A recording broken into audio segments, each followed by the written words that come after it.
TDP జాతీయ అధికార ప్రతినిధి పట్టాభిరామ్ మీడియాతో మాట్లాడుతున్నారు. లైవ్ ద్వారా చూద్దాం. 500ని 11,500 చేసి చేతులు దులుపుకున్నాడు. తెలంగాణ కంటే అధికంగా ఇస్తాను, 1,000 అధికంగా ఇస్తాను అన్నటువంటి హామీ ఈ రోజున ఏమైందని అడుగుతా ఉన్నాం. నువ్వు నీ హామీని నిలబెట్టుకోవాలంటే ఈ రోజున అంగన్వాడీ వర్కర్స్ కి కనీసంగా ప్రాథమికంగా వాళ్ళకి 14,600 రూపాయలు చెల్లించాలి. ఇవాళ ఇస్తున్నటువంటి 11,500కి ప్రాథమికంగా వాళ్ళకి ఇంకా 3,100 పెంచి 14,600 చెల్లించాలి. ఏ హామీ గుర్తు చేయటం తప్ప? ఇవాళ అదనంగా మీ పైన పడేటటువంటి భారం ఎంతండి? ఇది కూడా ఒక్కసారి రాష్ట్ర ప్రజలందరూ అర్థం చేసుకోండి. ఇవాళ ఏదో మొయ్యలేనటువంటి భారం ఏం పడట్లేదే, గొంతమ్మి కోరికలేం కోరట్లేదు. అంగన్వాడీ వర్కర్స్ 1,10,000 మందికి సుమారుగా ఇవాళ తెలంగాణ కంటే 1,000 అధికంగా ఇవ్వాలంటే ఒక 3,000 రూపాయలు, 3,100 పెంచాలి.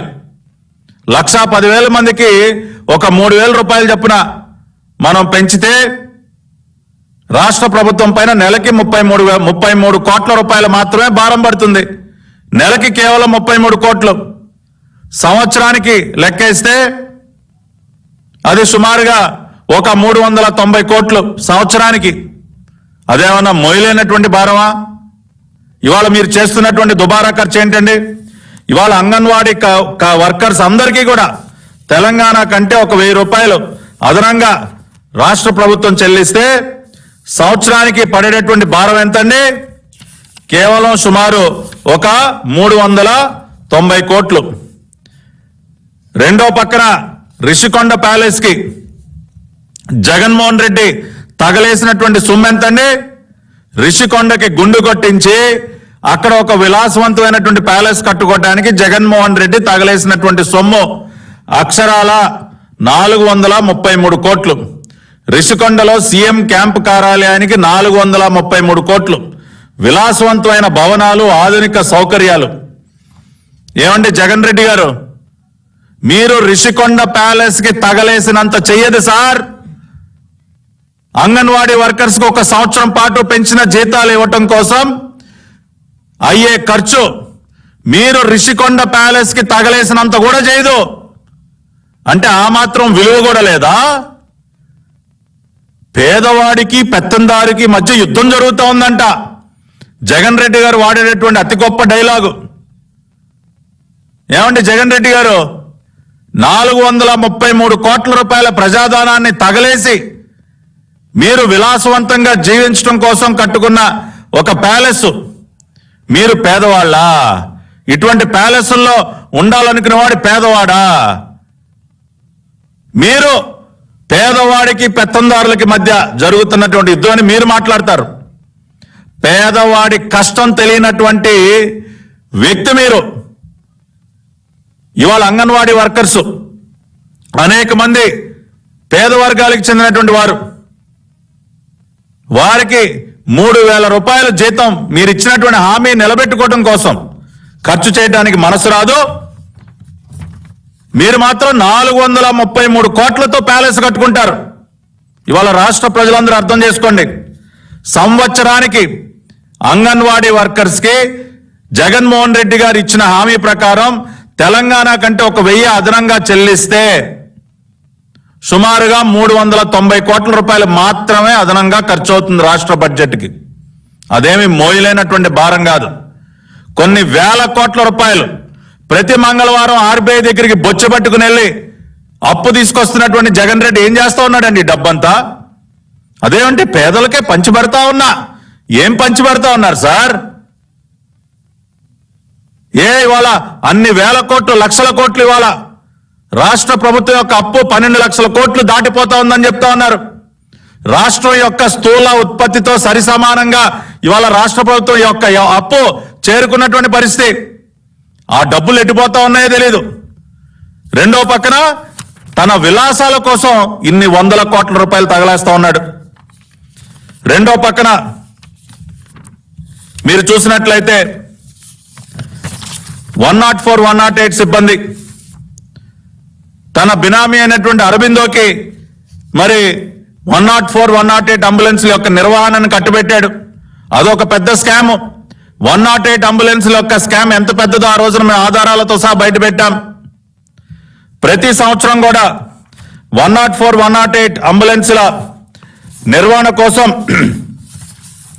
జగన్మోహన్ రెడ్డి చేస్తున్నటువంటి ఖర్చు 188 కోట్లు కేవలం 108 అంబులెన్స్లకే. ఇదిగోండి, ఇది వాళ్ళ ఆ పార్టీ కరపత్రం అయినటువంటి సాక్షిలో రాశారు. ఏటా నిర్వహణకు 188 కోట్లు 108 అంబులెన్స్లకి. ఏం అరబిందో వాళ్ళేమి వాళ్ళ జేబులో డబ్బులు ఇవ్వట్లా. కానీ అదే అరబిందో సంస్థ ఇన్ని కోట్ల రూపాయలు ప్రభుత్వం దగ్గర నుంచి తీసుకుంటూ నిర్వహణ పేరుతో ఏటా 188 కోట్లు, కనీసం జీతాలు కూడా చెల్లించట్లా. దాదాపుగా మరి 2 నెలలుగా వాళ్ళకి జీతాలు లేవు. 2 నెలల జీతాలే కాకుండా 3 ఏళ్లుగా బోనస్ ఇవ్వట్లేదు. బోనస్ బకాయి దాదాపుగా 50 కోట్లు. జీతాల బకాయిలు చూస్తే అది సుమారుగా ఇంకొక 25 కోట్లు. 2 నెలలకు కలిపి దాదాపుగా 75 కోట్ల రూపాయలు వాళ్ళ బకాయిలు పెట్టారు. కనీసం ప్రావిడెంట్ ఫండ్ కూడా వాళ్ళకి అరబిందో కంపెనీ తన వాటాగా చెల్లించాల్సిన ప్రావిడెంట్ ఫండ్ కూడా చెల్లించట్లేదు. మరి ఎక్కడికి పోతా ఉన్నాయండి డబ్బులు? ఒక పక్కన ప్రభుత్వం ఏటా 188 కోట్ల రూపాయలు అరబిందోకి చెల్లిస్తుంటే వాళ్ళు మాత్రం జీతాలు ఎవరు.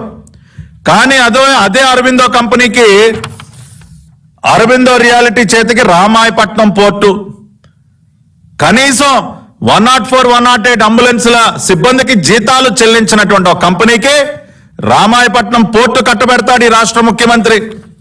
అంతేకాకుండా సోలార్ పవర్ పార్కులు అరబిందో కంపెనీకి అవుకు దగ్గర ఒక 800 మెగావాట్లు, సింగనమల్ల దగ్గర ఇంకొక 800 మెగావాట్లు, దాదాపుగా 4,800 కోట్ల రూపాయలు విలువ చేసేటటువంటి సోలార్ పవర్ ప్రాజెక్టులని కనీసం 108, 104 అంబులెన్స్ల సిబ్బందికి జీతాలు కూడా ఇవ్వనటువంటి ఒక సంస్థకి కట్టుబెడతారు. దాదాపుగా 12-13 వేల ఎకరాల భూములు కూడా అరబిందో కంపెనీ కట్టుబెడతారు. ఏమండి జగన్ రెడ్డి గారు, అంబులెన్స్ల సిబ్బందికి కూడా జీతాలు ఇవ్వనటువంటి కంపెనీకి ఈ రకంగా దోచిపెడతారా మీరు? మీరు కొయ్యి కొయ్యి కొయ్యి అని చెప్పి అంబులెన్స్లు వచ్చేసి ప్రాణాలు కాపాడుతూ ఉన్నాయి, ప్రజల ఆరోగ్యాలు కాపాడుతూ ఉన్నాయని చెప్పి చాలా డ్రామాటిక్ గా మాట్లాడతారు. ఇవాళ కొయ్యి కొయ్యి కొయ్యి కాస్త కుయ్యో మర్రో అంటా ఉన్నాయి అంబులెన్స్లని కూడా. సిబ్బంది వాళ్ళ ఆందోళన బాట పట్టినటువంటి పరిస్థితి. దీనికి ఏమి జవాబు చెప్తారు?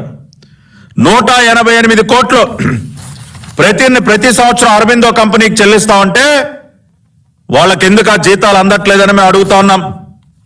ఇంకొక పక్కన మున్సిపల్ కార్మికులు వాళ్ళు ఇవాళ పెద్ద ఎత్తున ఆందోళన చేస్తా ఉన్నారు. చెత్త పైన కూడా పన్నేసినటువంటి చెత్త ప్రభుత్వం మీది. చెత్త పైన కూడా పన్నేశారు కదా సార్. ఏమరా పన్నుల డబ్బులను ఏమవుతా ఉన్నాయి? ఇవాళ ఫ్రంట్ లైన్ వారియర్స్ గా శానిటరీ వర్కర్స్ కోవిడ్ సమయంలో తమ ప్రాణాలకి తెగించి పనిచేశారండి. Sanitary workers front line warriors.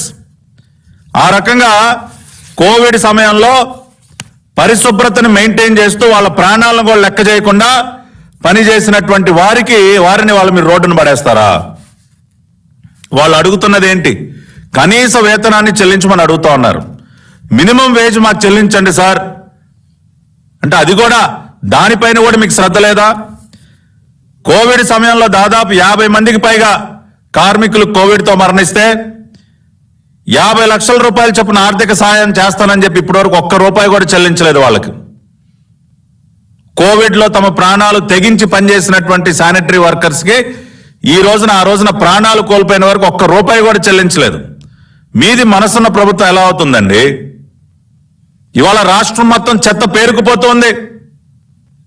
ఇవాళ మనం చూసినట్లయితే 26,000 రూపాయలు కనీస వేతనం కోసం వాళ్ళు డిమాండ్ చేస్తా ఉన్నారు. చాలా మందికి మరి ఈ రోజున 18,000 లేదంటే 21,000 చొప్పున వాళ్ళకి జీతాలు అంతూ ఉన్నాయి. కొద్దిపాటి పెంపుదలతో మాకు న్యాయం చేయండి అని వాళ్ళు పోరాడుతూ ఉంటే దానిపైకి మీ మనసు వెళ్ళదు.